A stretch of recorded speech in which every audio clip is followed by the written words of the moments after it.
Hi guys, welcome to another episode of the Real Football Talk. I have Adil and Maino Ruel with me. How are you both? Great, great. Fantastic. Good. You're very happy, aren't you? Right. Where else do we start? We're going to start at the Theatre of Dreams. Ruel, I'll come to you first. The winning side. What did you make of the game and Liverpool? Um, what can I say? It's men against Apart from how boys. excited you are. It was men against boys. Looking at the lineup, I was quite shocked that Oli went for the 4-2-4 formation, same lineup that he went against Atalanta. However, I was a little bit concerned because Rashford was on form, and Rashford has a tendency of scoring goals against Liverpool, where Liverpool changed it up a little bit, put Konate into the defence, and I thought, what's Klopp done? Is it the right game to start him? I know why he was doing it because of the pace, but I was a bit wary that was the right thing. Then finding out Fabinho had a knock, who was one of our best midfielders, not playing. You've seen with Keita, he can attack, but defensively wise is really weak. So him not starting there, and then Jota starting instead of Firmino, instead of Mane. I was quite shocked when Mane didn't start because Mane gives you the extra defensive unit that you require, and obviously the attack. But obviously Jota's got a good record against Man United at scoring goals. You know, what do I say? Game was done in the first half. Well, the game was done in the first 10, 15 minutes. If you watch it, well, done better when he was put through. Apart from that, it was like men against boys, and it's like, I don't know what Man United are doing, and I don't know if they were trying or it was kind of at 2-0. It was 1-0, 2-0, and the defending was comical. And watching Harry Maguire, Luke Shaw, Fred McTominay, it's like they never played football. They never played football. We were passing through them like there's no pressing, there's no hunger, there's no determination from Man United. It was just a one-way game. In 15, 20 minutes, the game was finished. And it depends on how many goals Liverpool were looking to score. I was a bit nervy, I'll be honest with you, because the biggest derby in Britain, Manchester United, your oldest rivals, you're playing, and form goes out the window when it comes to this kind of games. There's times where Liverpool have been on Man United gone as part, and there's been time where we have been on form and still gone and drawn, etc., etc. This is the worst Man United performance I ever seen. I've seen some bad performance by a lot of teams, but this is one of the worst performances. And you can point the finger at Oli. Yeah, the system. Him playing attacking football against Klopp. I'll let Adil Yeah, come in to see what he thinks. I mean, yeah. Adil, do you think Ole kind of got it wrong tactically, and that was the massive problem, or what was the reason for this kind of performance? I don't think he got it wrong tactically, because it's not like Man United last season wasn't pressing Liverpool high up the pitch. They did. They matched them quite well. The problem with it was there's a disjointed the way they were doing it. It's like they've never worked on it as a team, and it's what we've been saying for a number of weeks, where it's Ollie's style of management is keep everyone happy, and it's all about the key players. But you can cater to the strengths of the key players, but you still have to give them instructions. So when you look at the way they pressed, it's none of it made any sense. It was just a crazy system of pressing. You got a 10 on the pitch, but you're asking him to press Van Dijk. Yeah, you're asking Fred to leave midfield. You're already 2 against 3 in the midfield. You're asking Fred to leave midfield and press Henderson. So it was a flawed plan from the beginning, because then you're asking McTominay to sit defensive mid on the right hand side to cover for Wan-Bissaka pressing Robertson high up the pitch. So that effectively leaves no midfielder. It was so easy, and the thing that is, by 100% right. He looked at men against boys, but worse than that, it just looked so easy. I mean, all the goals were sweaties.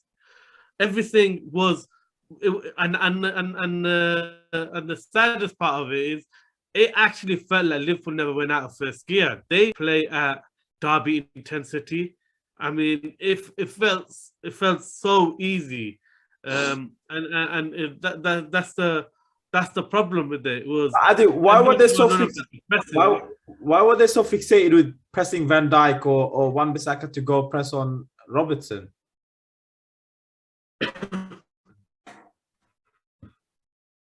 What was the whole reason of like just blocking off the right hand side? Liverpool's strength is combination play. No, obviously they want to put high pressure, but they obviously decided to try and try and put pressure on every single player. So the problem in the current system is you got players who they're not pressing. So what's happened is the whole game, you got Cristiano Ronaldo standing in between Konate and Van Dijk, but he's actually level with them. So even if the ball goes to Konate, he's not pressing from the front. He's pressing from behind or from the side. So you're not actually stopping the ball going forward into Curtis Jones or Henderson or Keita. He's not actually able to stop it. And then so already from the goalkeeper's kick, you're positioned wrong. Everything is positioned wrong. You're not even goal side of the first pass. The first pass goes into defender, and you're pressing from the side. So it's just a team, that just hasn't been coached well. It's diabolical, really. There's no point pressing high if you do it like that. But I don't think, it's this idea that suddenly is suicidal tactics. That's not. They haven't been watching the United Liverpool games recently, where Man United have pressured high up the pitch. Wan-Bissaka and Shaw have managed to push the Liverpool fullbacks back into their own half. Anyone who watches the podcast or listens to the matches from last season, United done that very well, where they counteracted the threat of the Liverpool fullbacks by pressing, using United fullback to press so high up the pitch. The problem was they gave no instructions to, or not the correct instructions to the main two players who start the press, which is Ronaldo and Fernandes. And then you got doing nothing off the ball, and you got Rashford doing nothing off the ball against a very solid team. I mean, this is the team that has won the Champions League and the league seasons. 3 of the seasons ago. So it's just, United had it come in, and they got what they deserved, really. And everyone's making a big hoo-ha about. We've been calling it out all season that even against Leicester, they lack the character. Leicester bullied them. Leicester players stood up. They went 1-0 down, and they literally took control of the game, and United players couldn't react. Well, the same thing happened here. A stat, I think it was shown on Sky Sports. I think in terms of like defensive records, they were 18th, 20th, and then 20th. Is defensive organization, is that the biggest problem? Considering you've just bought Varane, you got cover for him now with Lindelof. So there's enough cover everywhere. And you got Dalot back in terms of the fullback position. So what is the issue? Is the issue the personnel, or is it the issue the system? What's the deep lying issue? It's clearly not personnel, because a lot of those players, even though even last few years under Oli, they've had a good defensive record. It's not really personnel, even though they have improved in that area. It's the identity. The players have lost confidence, but the thing is, there's no real leaders on that pitch, and that's where the real problem is. If you look at the game, you're losing 2-0 after 15 minutes. You put yourself. I put myself in the position of any other manager. You will have Klopp screaming at players on the sideline, animated. You'll have Tuchel calling players over, giving tactical information. You'll have Pep talking to players, the fourth official, pressure everywhere. You have United, and this is all you're going to see from Oli. Hands folded like a headmaster, not one word, no animation, no passion, nothing. This is after 15 minutes, 2-0 down. He done it for the whole of that half. How you meant to inspire your team if you're afraid to say anything on the sideline? You know, fine, United played a bit better for the next 20 minutes. As soon as Keita got kicked in the head and he took about 3-4 minutes, that's what, let's see what the two teams do. You got Liverpool all crowded together around Keita, the players talking to each other. You got every single United player shell-shocked, no one talking to each other. You got Cristiano Ronaldo's standing defensive mid, he's not even talking to anyone. You're 2-0 down. Yeah, 7 minutes before half-time. What an opportunity to rally the team. How many times have we seen Klopp, Guardiola, Tuchel bring the squad over to the side when there's a stoppage like that? Talk to 3 or 4 of the players. None of that. Why? The team lacks leadership, lacks characters. Everyone just shell-shocked at 2-0 down. 2-0 is not a shocking scoreline, especially when you're defending that comically. It's not like Liverpool had to play their A game and they've like completely bamboozled you. It's not like, come on, we've watched Liverpool where they bamboozle teams. They start fast and you're like, you don't know where to go. You know, it wasn't one of those. It was just calm, easy game. They scored 2 goals. So there's no reason for United to be that shell-shocked. You're 2-0 down, you're still at home, still the first half. But there was no leadership, no belief. And that's, I mean, that's what we saw against Leicester. We saw that in the game before that against Aston Villa, where if there's a team that gets on the front foot and kind of starts believing in themselves, the United team will cave. But I mean, this is what I was going to say. I mean, Ruel, would you say it's surprising him saying there's no leadership in the United team? But this is a team full of, I mean, world-class stars. I mean, Ronaldo is the Portuguese captain and he's been leading everywhere. You got Maguire. So would you say that's a surprise statement that he's saying there's no leaders? Look, when you see Man United's team, right, and you look on paper, you got one of the best squads. You know, you got some amazing players, right? The problem you got is if you watch a game, like Adil was saying, Liverpool never tried. Liverpool never were out first gear. Liverpool were in a battle. You know, when's the last time a Liverpool player was getting tackled or those malicious, you know, yellow cards flying around? Man United got a lot of yellow cards because of frustration and being angry about it, but that's not part of it. You know, Man United and Liverpool derbies are intense, high pressing. We never went to Old Trafford and played like that. That was like a training ground game. Now, if you look at Man United's lineup, yeah, whatever Oli did to line them up, it's worked and sometimes it hasn't worked. There's so many individual errors, right? And when you got individual errors coming from leaders, then you got a problem. You know, you got Maguire, who's your captain, who's not talking to his back line. He's running into his own player, Luke Shaw. Luke Shaw doesn't know where the hell he's at. No one's talking to Luke Shaw. He's going to tuck in or he's going to tuck out. He's keeping people on side. Wan-Bissaka, there's no one on that side, Greenwood, to help him out because he's getting overloaded. So when you got a situation like that where Liverpool are playing 1, 2, 3 and they're in behind, and there's certain times we were playing, you know, the first goal was, there was 3 against 1 and Salah played it off to Keita score. Second goal, when they bumped into each other, Maguire and Shaw, there was no communication. And when they played it, if Jota didn't get it, you had James Milner getting it. We were lining up to score. So this kind of thing, and you got players in midfield who are not putting the effort to follow their man. Now, look, everyone blames Oli. You know, he's got one of the hardest jobs in world football. Man United is the biggest club in Premier League history. Let's be honest, man, one of the biggest clubs in the world. You're not going to have someone like Oli who's going to come in and change it overnight. He can be there 5 years or 10 years. He's not going to be the one who's going to win you titles. It's never going to be that way. And the board and I blame the board, for them to leave him that long and expect miracles from him, they're deluded. You wouldn't put someone in a £1 million job or a £10 billion job. The board would say they're seeing year-on-year progression in terms of how they're doing. Progressions happen. Man United, right, at this present moment, if you look at Man United, the team, you take Oli out and you put a Tuchel, a Pep, a Klopp, even that Bayern Munich manager, even a Conte. You know, Conte's got different methods of managing. Some people agree, some people don't.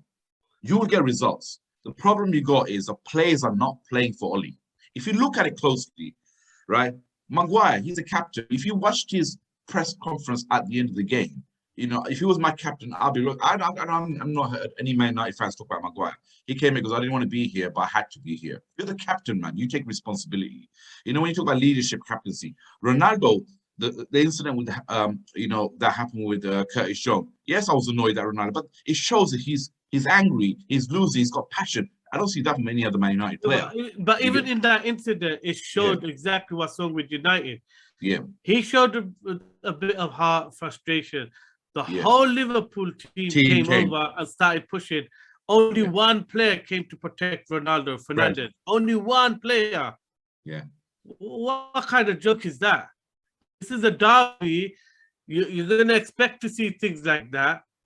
Ronaldo, you know, kick the ball while it's free.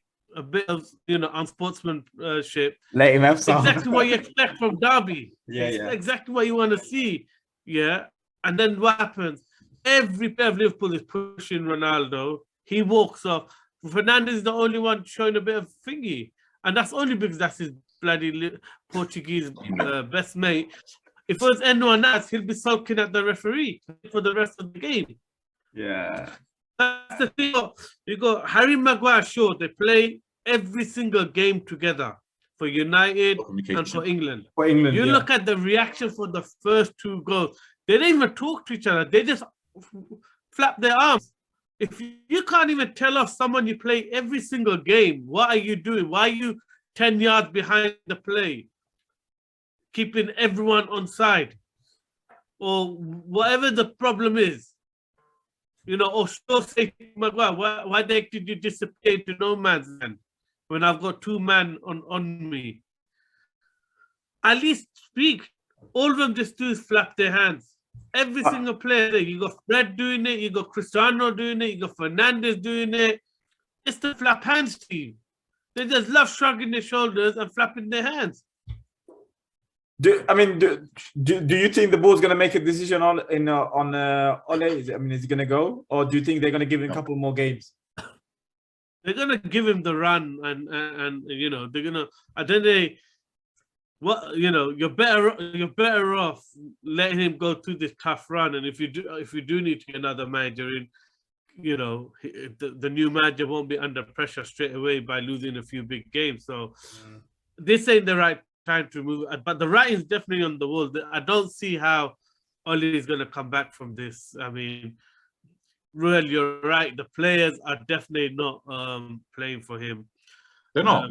You got them doing all different things. Even McTominay looked disinterested. You got players, right? Like, you know, what I was watching it, you know, I was like, got fabulous. I was like, you know, I'm so happy Liverpool winning. I was like, beat them 10-0. However, it looked like they weren't even trying. Some of the stuff they were doing, Man United, right, the players, it looked like, let's get smashed, let's get Oli out. You know, you got Maguire, who's an £8 million defender. He doesn't communicate with his backline. You got Luke Shaw, that a few months ago they were saying he's the best left back in the world. He keeps everyone on side. But this is a pattern. If you watch, like you said, last few games, Maguire's come back early from injury. He's causing problem. Obviously, Varane makes it a bit more stronger. Him and Lindelof. I don't know if Lindelof was even playing yesterday. But, you know, Maguire looks like he wants to do everything. And what he does, he gets dragged out. As usual. Yeah, but Maguire gets dragged out. Lindelof was hiding in McTominay's pocket. They're both in the same position the whole game. You know, the first goal where Greenman went press, Robertson played it off, and then Maguire, for some reason, dragged him out from centre back all the way into midfield. I think the thing is, in saying all this, we mustn't forget like no one's really actually figured out that actually a lot of, you have to give credit. It wasn't just United played bad. Yeah. Actually, Liverpool changed a few things that not everyone has noticed. They played with 3 10s. Yeah. The whole game, and that's what was confusing the back line of United. It's because they haven't played it like that. They've played it like sometimes the Salah and Mane have played as strikers. No, they did. They actually played as 10 with Firmino. So all three of them were playing in the pockets behind Fred and McTominay. So that's what forced Lindelof and Maguire to go into no man's land. And so it was very good tactical play from Liverpool. And anyone watches the game back will notice from the first minute they were playing with 3-10s. And that's what that's why Lindelof and Maguire were struggling. Instead of calling Fred and McTominay to sit and cover those passes into them so that they can, control it a bit more, because Fred kept disappearing and McTominay was kind of trying to cover the space of left by Wan-Bissaka, they were always exposed, outnumbered in the center, and every time Keita ran forward, or even Trent Alexander-Arnold ran forward, they outnumbered us in that central zone and had that option out wide. Tactically, Liverpool did do something different, but you'd still think a team, that back line was last year's back line. There's no excuses. That midfield was last year's midfield, majority of the mid-time, big games. Greenwood played most of the games. Rashford played most of the games. So, the starting lineup, other than Ronaldo, was practically last year's lineup. How they couldn't figure that out, what to do to change their tactic, tells you everything you need to know about. Let's leave it there in terms of the players. Let's leave it there in terms of the United Liverpool game. We'll go across to the other team. Chelsea 7-0 win against Norwich. What did you make of that, Rio? Ruthless. See, Chelsea came without Lukaku and Warner. By the way, no striker. It shows how much of a good squad depth. Hudson-Odoi came in. Man hasn't been performing. Man's come in. He needs to show what's going on. He got a hat trick. Ruthless. After 15, 20 minutes is how many can they get? They got 7. What did you say about Norwich? We expected Chelsea to win that game. We expect Chelsea to win comfortably. No one started the day would said, "Oh, Chelsea would score 3." Everyone knew that Chelsea would score 3-4, even with Lukaku. But Norwich is that bad at defending, that bad as a team. I don't know why Norwich even bother coming up if they're not going to try, because it seems like some of the stuff they do, they just become the whipping boys. I think the goal in the first 2 minutes actually knocked them out. Scoring literally the first attack, that was it. They all dropped their heads after that, and they were gone. The fact of the matter, Chelsea are not going to take any prisoners. You're gonna mess with them, and you're not going to play football. They're gonna absolutely batter you. And yesterday, the day before, it showed that Chelsea, they need the goal difference. They scored 7 goals. Emphatic win. What's great about Tuchel, and I really like about him, he's a no-nonsense manager. If there's players not performing, you can see he's animated. He tells them he don't mess around. Mount New is under pressure. I think Mount knew that he needed to perform because Mount hasn't been in the team recently, and he's grabbed it. Hudson-Odoi, he's in and out of the team. I've seen Hudson-Odoi come off half time when he's not performing. So, manager like that keeps players on their toes. And that game, there was a few players who normally don't started, and they took the chances. And come when Lukaku and Werner comes back, he doesn't need to rush and bring them back. With some managers will be like, we need Lukaku back, we're not performing, etc. Half injured, it's not half fit. I think what you're saying, Real, I think we spoke about even last time. The way Chelsea utilize their squad and the team is brilliant, and he has faith in every single member of his 100% squad list. And you got Alonso started the season on fire. Alonso started the season on fire. Chilwell wasn't even getting a kick. Chilwell comes back and looks like, my God, the guy's scoring for fun. It looks like one of the best left wing backs in the world at the moment.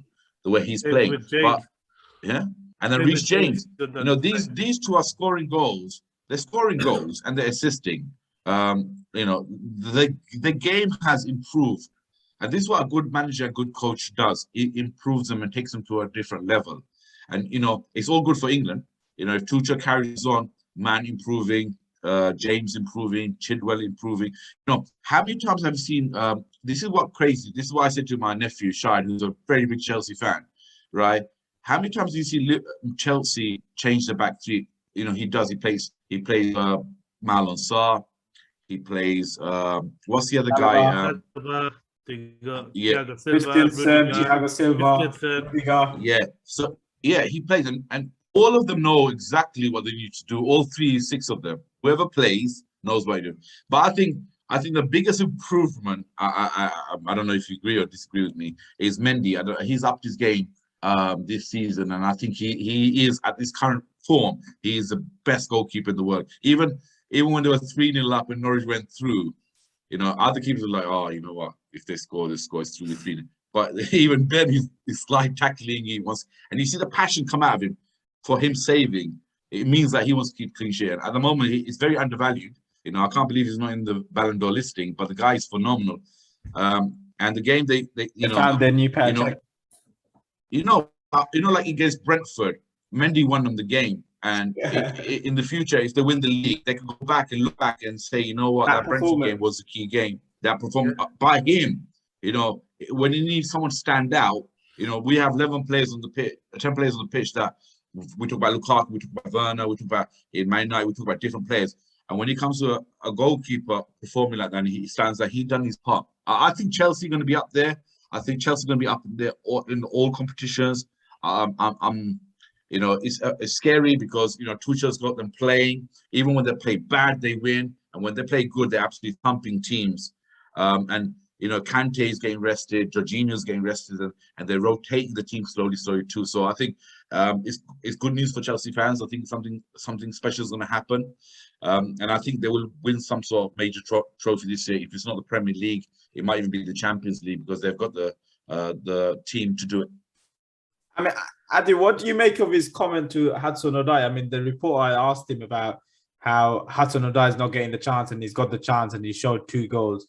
But I mean, Tuchel kind of showed he needs to do it more consistently, and he kind of just like pushed it to the side. Yeah, but I think, you know, that's the thing with all the British media reporters. They go crazy the moment English player scores or plays well. They don't realize that he's only playing well because he's been dropped. That's the only reason. It's not a lack of opportunities. He was given opportunities by Tuchel last year. So yeah, I just think I think it's the right approach. I mean, a good player is consistent. Is doing, you know, is consistently improving. You look at players like Salah, they're consistently improving every year, and now they've hit the elite level. And that's the mindset, and that's what Tuchel is bringing to that team. That's why whoever comes in is performing to a high standard. You look at even Chalobah.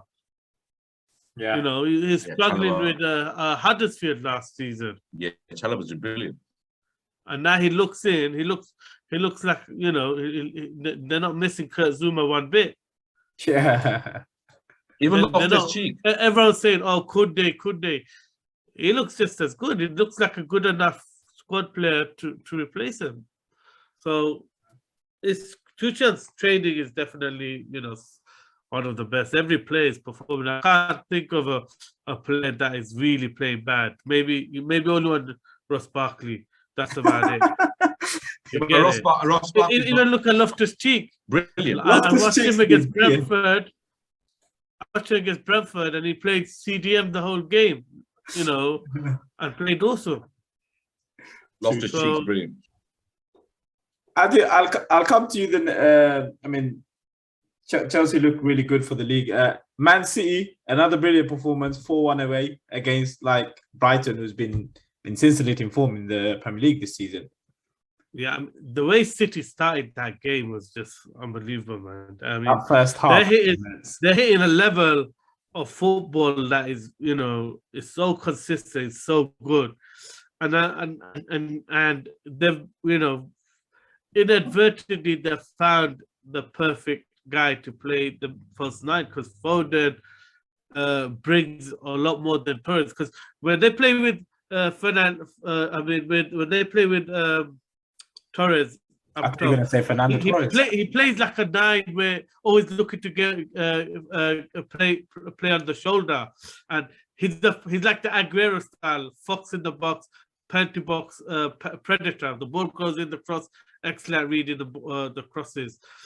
But with Foden, he actually plays it like the way Pep wants it, which is, false nine, drawing people in, spreading the ball out, sometimes running at people, creating the overload, and then odd time running in behind.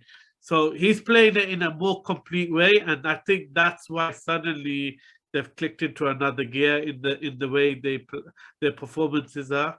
I mean, that was a phenomenal performance against Brighton, and it's really scary to see the level. I mean, there's no exaggeration to say the Premiership has probably the three best team in Europe or even the world currently in Liverpool, Chelsea, and City. Without, I mean, they will beat any team right now. Only team you could say who could give them a good fist fight, I would say, is Bayern Munich, and that's it. I mean, those four teams are level above everyone. Bayern Munich scored what in 14 games, 64 goals or something.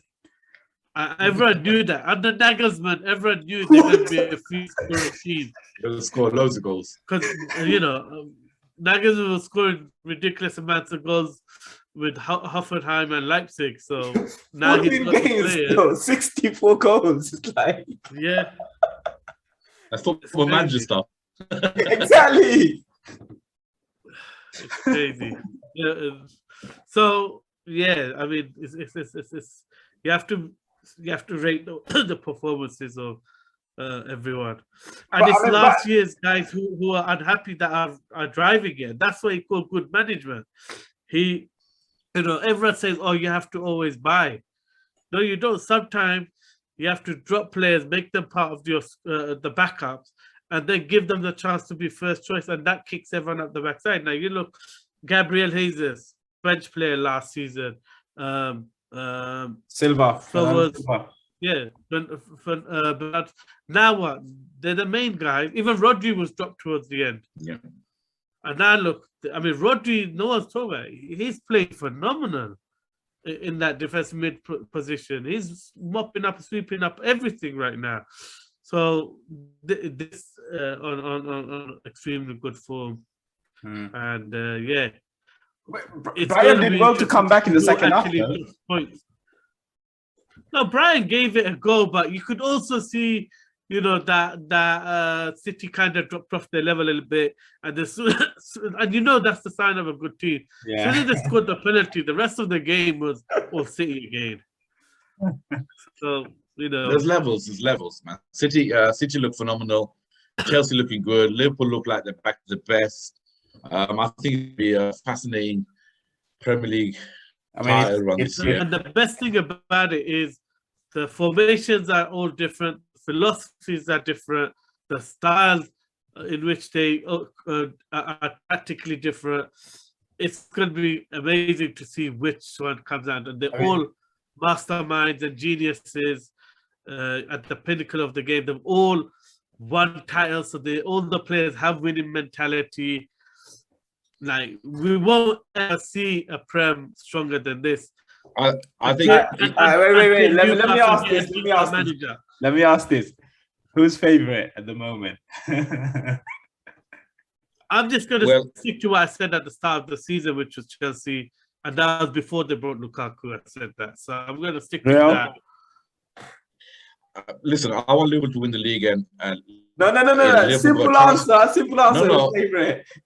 Favorite. If there was no African Nations Cup, then I would say Liverpool. But at this present moment, I see Man City are too strong, personally. But then, we have Mohamed Salah at the moment, who's the best player in the world at this present moment, without a doubt. And I think personally, you know, we haven't talked about Salah, but some of the stuff he's doing is unbelievable. And you know, it's great to have players like that in the Premier League. You know, the guy's phenomenal at the moment. You know, first, you know, we forgot to talk about extended contract. Yeah, but we forgot to say he's the second player to go to Old Trafford to score a hat-trick. Last player was the original R9, and that's not like that's how bad Man United were. There are not many players who go there and score hat-tricks. You know, last time it was Ronaldo went then, and Salah yesterday, you know, 2 sweat goals, and the third goal was a ball through from Hendo. But the guy is phenomenal, and hope he carries on. That was a great ball, by the way, from Hendo. Yeah. But if that was KDB, though, it'd be all over the means. But it's Hendo, isn't it? It's Hendo, so you know. Yeah, poor pass. He miskicked it. Yeah. He miskicked it. He didn't know why he cleared the ball. But yeah, Salah's been basically the poor touch of Salah. He got away with it. Yeah. He got away with that poor touch. The pace got him. I think a few more like De Gea being scared to put his bloody hands and foot where it would have hurt him.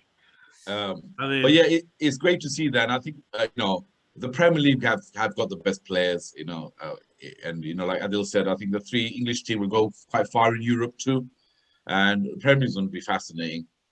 I mean, too. But yeah, Chelsea, I think Man City are the strongest so far.